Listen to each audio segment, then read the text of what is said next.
Hello student, today we are going to start our fourth chapter, heat. In chapter 3rd you learn that woolen cloths are made from animal fiber. Student, in previous chapter we read that some wool yielding animals such as sheep, goat, camel have a thick and long hair. From these hairs we get the animal fiber. You also know that cotton cloths are made from plant fiber. Student, cotton cloths we get from cotton fiber. Cotton is a plant. Cotton fiber we get from the cotton plants. We wear woolen cloths during winter when it is cold outside. Student, हम woolen cloths wear करते हैं जब बहुत ठंडा होता है. Why? Because woolen cloths keep us warm. And we prefer light color cotton cloths when it is very hot. जब बहुत ज़्यादा गर्म होता है तो हम हल्के कॉटन की ड्रेस वेयर करते हैं because these give us feeling of coolness. That means in winter we wear woolen cloths and in summer we wear light cotton cloths. You might have wondered why particular type of cloths are suitable for particular season. Because woolen cloths in winter keep us warm and cotton cloths in summer feeling us coolness. Okay, in winters you feel cold inside the house. If you come out in the sun you feel warm, and in summer you feel hot even inside the house.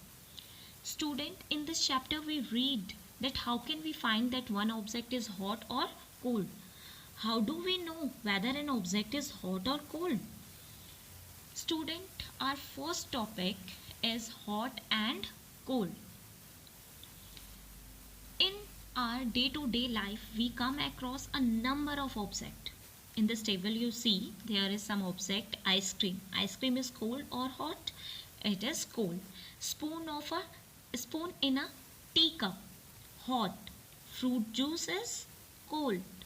Handle of a fry pan is warm. So some of these are hot and some of these are cold. Tea is hot and ice is cold. Student, you also make a list of an object and write that this one is cool or hot. But always remember that do not touch objects which are too hot. Be careful while handling a candle flame or a stove. Student, we see that some objects are cold while some objects are hot. You also know that some objects are hotter than the other. Student, कुछ object आप देखोगे कि वो पहले object से ज़्यादा गर्म है या कुछ ऑब्जेक्ट पहले वाले ऑब्जेक्ट से ज़्यादा ठंडे हैं. Okay, how do we decide which object is hotter than the other. आपको कैसे पता चलेगा कि एक ऑब्जेक्ट दूसरे ऑब्जेक्ट से ज़्यादा गर्म या ठंडा है. We often do it by touching the object. For example, जब आप बर्फ़ को टच करते हो तो आपको पता चलता है कि ये ठंडा है, और जब आप एक गर्म चाय के कप को टच करते हो आप फील करते हो कि ये गर्म है. But is our sense of touch is reliable. क्या हमारा सेंस ऑफ टच हमेशा सही है? Let us find out and we do our first activity of this chapter 4.1.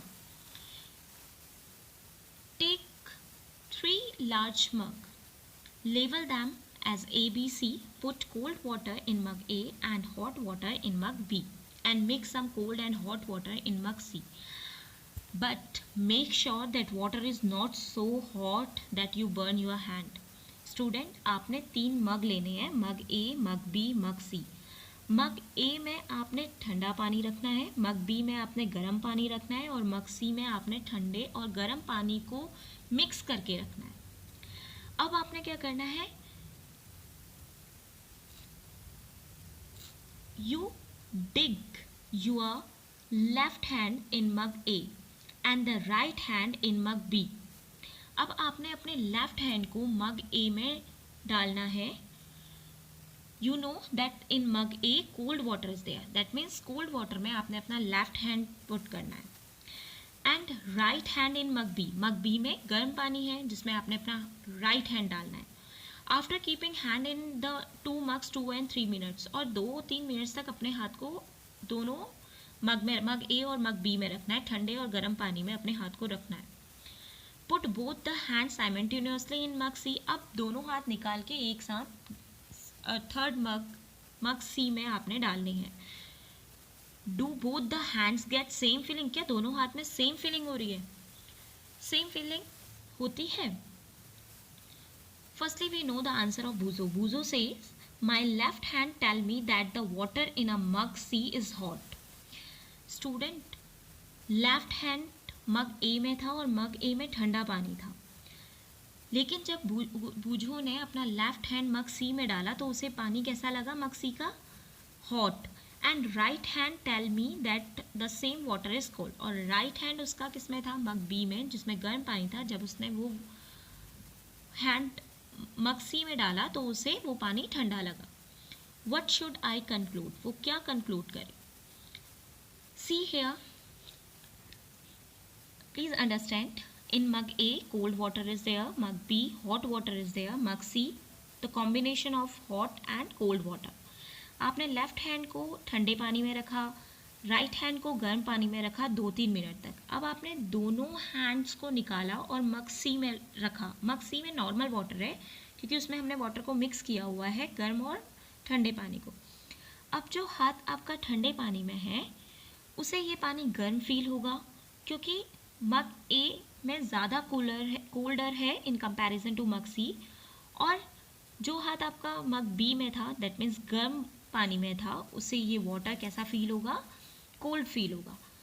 That means your sense of touch is not reliable. Okay, I hope you understand. Boojho confusion show that we cannot always rely on our sense of touch to decide whether an object is hot and cold। बूझो कह रहा है कि ये सही नहीं है, हम हमेशा करेक्ट नहीं होते हैं अपनी सेंस ऑफ टच के अकॉर्डिंग कि ये गर्म है या ठंडा है। Then how do we find out how hot an object really is, तब हमें कैसे पता चलेगा कि वास्तव में कोई ऑब्जेक्ट कितना गर्म है? Student, please mark it, it's very important. A reliable measure of the hotness of an object is temperature. Actually जो सही मायने में किसी ऑब्जेक्ट की हॉटनेस को हम नाप सकते हैं वो किससे? टेम्परेचर से, उसके टेम्परेचर से। Okay, a reliable measurement of the hotness of an object of its temperature. Temperature is measured by a device called thermometer.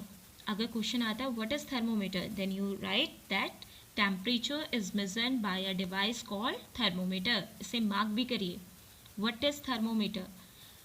Temperature measured by a device, जिस डिवाइस से हम टेम्परेचर को नाप सकते हैं उसे हम थर्मोमीटर कहते हैं। This is all for today. In my next video we read measuring temperature.